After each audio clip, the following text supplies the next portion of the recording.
أهلا وسهلا، السلام عليكم ورحمة الله تعالى وبركاته. أحبتي في الله، جرى جرتو بقى جراتني بقى سأتي كان نجي ربي الحمد لله رب العالمين. قالني ربي قد فاته سنين جشاتما كما قرتن فيديو هاريها فيديو أنا وفيديو أفتا سني قبل ديدو في لايك شير سبسكرايب قولوا هندقتنا مالي في روح سنين جنة نما قوتني نما قدستني kun gaa maluma saba kanaati saniif inuma jennarra deddeebinee insha Allah abbaa qalbii qabu qalbii isaaf bu'aa rakkoo hin qese amma silaa aniin tuni laasaa mahallaa waan hin taane dubbadhe nan beeka akka sheer naa gootan osoon sirbee akka sheer naa gootan akka laayikii naa gootan akka sabskiraayikii gootan nam ana baareef hundi keessan hun beeytan saniif kusinitti hin tolu jechuu walaakin la bilaqsi jechuu walaakin bilaqsi alhamdulillah rabbil aalamiin warrumti nu gootanuu galatoomaa xiqqaateef khayriin khayrumaa guddateef sharrii sharrumaa alhamdulillahi rabbil aalamiin. Rabbiin khayriirra sabaata nu haa kennu sharriirraa nu haa fageessu sinin jedha. Waan hin taane maxxansinee mushaahidaata hedduu yookiin daawwattoota hedduu argachuurra xiqqoo qabnu san keessa rabbiin barakaa nuu kaahee khayrii nu dubbisee nurraa rabbiin ahamshee jaalachuudha jechuu yaanni keenya yookiin kaayyoon kiyya kanama takkaati nama kanamaan beeku akka mataa kiyyaatti jechuu akkasii obboleeyyan kiyya warroonni feetanillee godha warroonni isinitti hin tolinillee mirga keessanii takka rakkoon qabu sunitti walumaa galatti uffata yoo feetan kana fakkaataa jilbaaba niqaaba xarahaa kamaan ka mataa jalaan godhatan ka akka amma agartanii kana niqaabni kunillee moodeela afur immoo kanaan jira akkasuma bifa afur shani jahaan jira argachuu dandeessanii warroonni lakkoofsa kiyya barbaaddan lakkoofsi kiyya duwwaa 5 duwwaa 2 7 duwwaa 9 4 7 8 wastaabbiin imo sagalee ergadhaa siniin jedha inshallah ani kan jiraadhu riyaadii warroonni immoo biyya adda addaa jirra jechaa jirtan yoo walii galle siniin erga inshallah garuu akkaataa inuma sinii dhufuu inuma erguu siniin danda'a fedhii rabbiitiin walaakin akkaataan itti dhufuu isaatii karaa lamaanii karaa san lamaan irra walii gallaan inshallah argachuu dandeessu siniin jedha sumaan akkasanii kun abaayaadha silaagaa namni hedduun abaayaa akkanaa kana fedha shillimmii kana jaalata namni waan faashina jala deemuuf kunillee abaayumaa namni illee ammallee abaayaa kana fedha jechuudha akkasanii siniin jedha waan fedhii keenya jala deemu osoo hin taane waan rabbiin fedhu haa hojjannu akkasuma nama qofaatti himu osoo hin taane ofii ofitti warra himullee rabbiin nu haa taasisu maaliifin irra hedduun hin dubbata malee hin hojjetu namatti malee ofiitti hin dalagu warra sanirraa rabbiin nu taasisan obboleeyyan kiyya mataa kiyyarraa jalqabeetii dalagaa hojjannu waan dubbannu keessa rabbii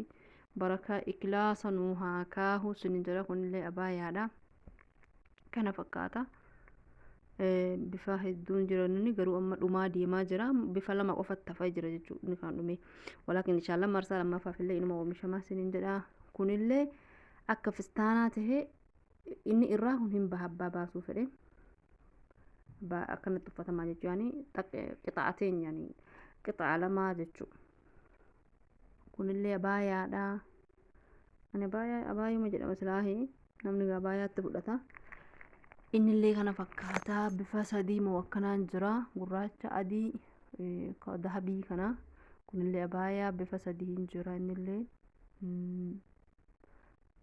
kunillee hizaama qaba shaanxaa ittiin jiru garuu shaanxaan akkanumatti malee bakka shaanxaa qabu qaba bakka hin qabne qaba kunillee abaayaadha kuni jilbaabni maasha Allah dhugaa dubbachuuf samoona kana moodeela ajaa'ibaa dhufaa jira warroonni argachuu barbaadan jilbaabni nu qaalaa jettanii inni beekarra hedduun keessa maal qaaliidha bar jilbaabni wayyaa gamteere 130 120 yoo akkaan guddate 140 jechuudha kanuma teessin nutti qaalaa hee jettan meeqaan feetarree kan hin jedhu baran dhugumaan wallaahi obboleeyyan meeqaan feetarree mee uffatuma 120 bitamu uffata nama gammachiisu fida hin jiru jechuu wallaahi hin jiru fistaanni haaphii wahii kunuu akkaan wanni jedhe gara takka bar uffachuu hin dandeenye 80 90 120 kanaa ole jechuudha dirii illee yoo fudhanne sanuma 150 160 170 kanuma jechuudha dhibbaa fi diidamaan diri'iin bitamu zibaalaa gatta namni uffachuu hin danda'u jechuudha namni uffata beeku uffachuu hin danda'u uffata aadaa yoo ta'e 300 400 500 akkasi wallahi akkasi jechuudha saniif ani sababaa namni hedduun jilbaabni qaalii jedhuuf maa adrii mumkin warra suuraatti ka'uu fedhuus tahaa maa baare fakkaataa isaanii walaakiin akkaataatti qaalii kan mataa kiyyaatti amma namoonni beekaa huccuun bareeda yoo jedhame hin jiru jechuudha dhibbaa gadi abadan hin jiru yaani yoo akkaan bareeda jedhame jechuudha hayni yoo bareeda dhibbaa ol malee dhibbaa gadi hin jiru sunuu beekaa bareeda jechuu miti sunuu dhibba saniinuu bareeda jechuu miti laa akkasan inshaallah yoo jaalala isaa qabaate namuu ittiin qaalaa humaanii fi warroonni uffata aadaalee 700 500 600 bitu sunillee jaalatee yaani birrii sun itti mul'atu jechuudha ammallee immoo ka bitattan kana yaani birriin xiqqaatee guddate huccummaan isaa gaarii wanni hundi huccuu isaa deema jechuudha yoo huccuun isaa gaarii ta'e wallahi maashaallah huccuun kun ni agarta suuraa irratti jechuudha haaphiin bar hin beeksisa uffanni haaphiin akkasitti akka feestaalaatti shofoksu sun asumarraa hin beeksa suuruma kanarraa hin beeksa jechuudha uffanni kun amma takka hin qabu jechuudha haaphii san dhugaa uffata naacim yoo harkaan qabde akka dhadhaatti akkanatti la sallasu jechuudha das jedhu saniif haaphii takka hin qabu uffata babbareedaa uffattullee laaltullee wallahi hedduu nama hawwatu nama gammachiisu kana uffata ammallee immoo uffata rabbiin namarraa jaalatu uffata nama sattaruu tasattaree namni islaamaa dubartiin islaamaa shu'aa achaatti deemtu wallahi yaa akkam dasadha garuu garra hedduu nama islaamaa aadaa ibaadaa godhatee aaduma malee waan ibaadaaf dhiisa jechuu namni akka jilbaabaa rabbii gabbaru akka jilbaabaa kan rabbiin dirqamatti godhe dagatee sheeka abaluu fi sheeka abaluu waan sheekni jedhu siihan ilmi namaa jechuu dubbiin akkis osoo hin taane dubbii waan rabbitti nama ajajee jilbaaba uffadhaanti jilbaabni sunuu dhugaa dubbachuuf wallaahi kunu akka shari'aatti yoo of duuba deebinee ilaallu jilbaabumti amma gadhiisaa jirru kunu jilbaaba shari'aan seenaa dhugaa dubbachuuf jechuuf wallaahi dhuguma walitti namni jilbaaba shari'ii biyya kana keessatti dhaqaa laalaa suuqa kalaa eessaa fi eessa sirraa bal'atu ka mataarraa ilaa jilba kana ilaachi gadii kana bu'u jechuudha suuqa dhaqaa wallahi suuqa dhaqaa gaafadha ni agartan isinuu gaafa san hin jiru jechuudha jilbaaba shari'aa ajajde san ka ulamaa'iin irratti walii galte san yoo barachuu feetan suuqa dhaqaa laala 990 250 jechuudha hin jiru kanaa gadi waan ofii kiyyaa bitadhe sinii himaa jira wallahi waan ofii kiyyaa bitadhe sinii himaa jira malee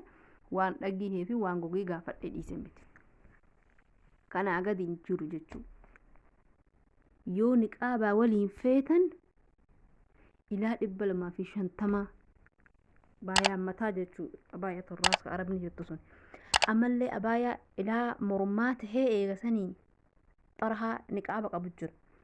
sunuu qaaliidha jechuudha abaayaan qofaan 220 abaayaan qofaan biduun niqaaba biduun xarahaan isaa 50 60 akkasi viidiyoo kiyya kana fakkaata